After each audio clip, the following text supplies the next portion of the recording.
ভাঙড়ে ব্রিজ চুরি আর ব্রিজ চুরি করে দোকান ঘর তৈরি হচ্ছে তা নিয়ে তৃণমূল বিজেপি তরজা।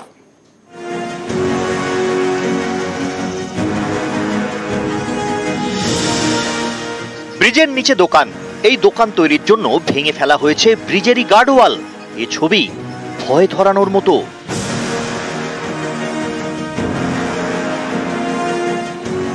দক্ষিণ 24 পরগনার ভাঙড়ের শানপুকুর গ্রাম পঞ্চায়েত।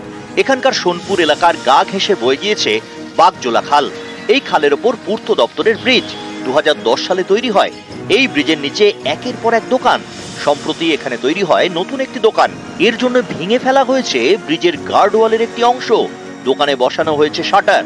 এই শাটার বসাতে ব্রিজের পিলার ফুটো করা হয়েছে। অভিযোগের আঙুল দোকান মালিক আলী মোহাম্মদের দিকে।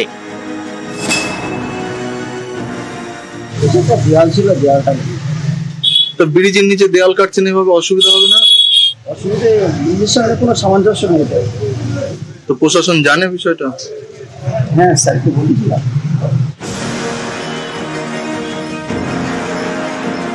ব্রিজের গার্ডওয়াল ভাঙা, গা ঘেঁষে তৈরি হয়েছে দোকান।